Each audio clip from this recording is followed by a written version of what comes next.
Let's talk about 7 key ideas for success. Do you want to know what it is? Now, a lot of the books that you'll see behind me, a lot of really my thinking when approaching how to help clients is really just modeling successful habits. Great success. I'm just taking a model that's worked before, I'm adapting it for a new client, and then I'm rinse and repeating that over and over again. No secret sauce, no magic tricks. It's science. And I wanted to share with you 7 key ideas for success that I've used to maintain a really high success rate with my one-to-one clients. Number 1, start applying early. It doesn't matter how talented you are, doesn't matter how exceptional you believe you are, if you apply late, you're not going to get a job. And what I want you to think about is a lot of students think about, well, the deadline's on the 31st of December, so I can apply on the 30th of December. That's the stupidest idea I've ever heard, you. Imagine if you applied early. So would you rather be the first 1,000 people to compete for 250 jobs, or do you want to be the last 10,000 competing for the last 25 jobs? This is your red pill or blue pill moment, my friend. So you always need to keep your eye on when applications are opening, make sure you apply to them quickly, and really think about how can I make sure that this is a priority in getting my applications done. And we're going to talk about this a little bit when we come to application planning. Point number 2, no English fluency, no job. English, do you speak it? Now, this is so important, and it's not something that you could ignore. If you really struggle with your English, if you struggle in forming sentences about what you want to say, coming up with ideas, being descriptive, talking to strangers, communicating with new people, it's something that you need to practice. Again, the good news is there's no magic sauce. There's no secret here. The bad news is that you're going to have to do it, and you're going to have to do things which make you uncomfortable. But believe me, if you can't do it now, you're going to fall apart during the interview. And of course, you can find more about this and improving your English in the interview success system. The other thing, you can use apps like HelloTalk, italki, Tandem. These are language learning apps. I use these apps a lot when I was learning Mandarin Chinese, because I realized the only way that I was going to improve was just speaking and making mistakes and rinse and repeating. Number 3, make your job finding a job. So when I first came out of university, I didn't have a job. So there was nothing, there was no kind of magic for me either. It didn't make a difference that I was a British national. I just didn't have a job. And my uncle shared some advice with me that really stuck with me. When I was kind of complaining about how it's really unfair because I'm this and I'm that, and I had all these delusions of grandeur, he just said, look, no one cares. Like, there are 100,000 other people who are just like you, who think that they're, you know, the best thing ever since sliced bread. And what you want to do is make your job finding a job. So he actually said to me, from 9 to 5, make sure that you're looking for a job. Now, I'm not saying to you that you need to make it your 9 to 5, because of course you're going to be busy with your studies and extracurriculars and hopefully having fun and traveling and discovering all the amazing things that the UK has to offer. But also within that, make sure that you know what your priorities are. And what I mean by that is, yeah, getting a degree is great, but realistically, your degree grade doesn't make a massive amount of difference in the UK.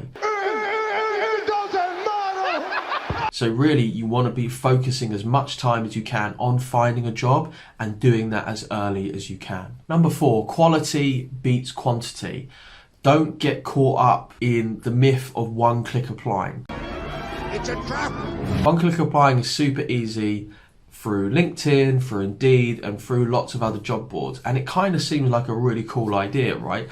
Particularly if, like me, and probably like everybody else, you hate writing out job applications. You're like, oh my God, another long question, another cover letter. The truth is that we use LinkedIn Sales Navigator, so we can actually see when jobs are posted, how many people have applied.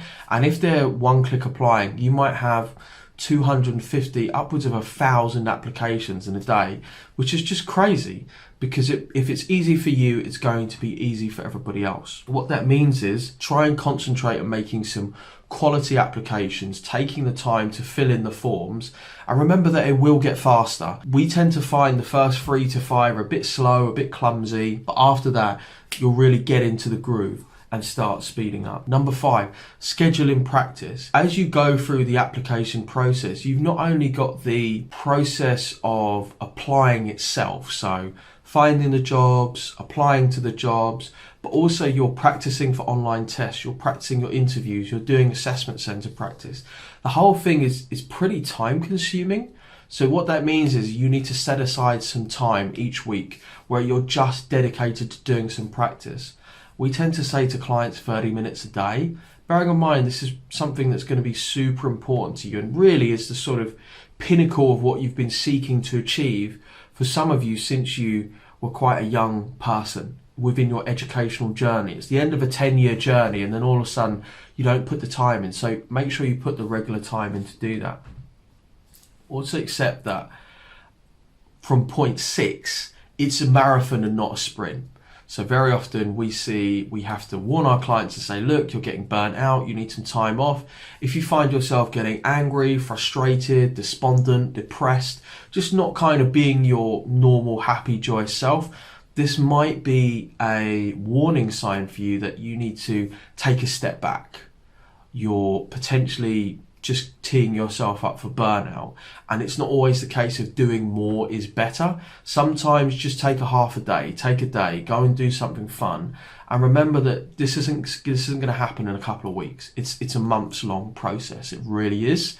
So just like a marathon, you wouldn't run it like you were sprinting. You'd run it slow and at your pace, knowing that it's going to be a long journey. And finally, point 7, and probably the most important point actually, is that failure is inevitable. The greatest teacher, failure is. Many of you watching these videos are what I call type A performers. You've probably been the best or one of the best students to come out of your village, town, city, maybe even your country. So failing on a regular basis to you is just alien. And if you're not careful, you can start to take that personally and look inwards and think, is there something wrong with me? Am I not good enough? Am I broken? That's absolutely not the case. You're really just engaged in an enormous machine with hundreds of thousands of other applicants. And most of the time, probably all of the time, you're not going to know why you failed. It's just an algorithm, or it's just something closing, or it's just you were just a little bit too late and they've found enough people to fulfill those jobs. Don't take failure personally. See failure as a lesson. See failure as what it is, which is simply one no which takes you a step closer to a yes. And I can assure you that all of my clients who have been successful have failed a lot. I have failed a lot. And that has helped us to become better and get closer to success. You know, I guess one person can make a difference.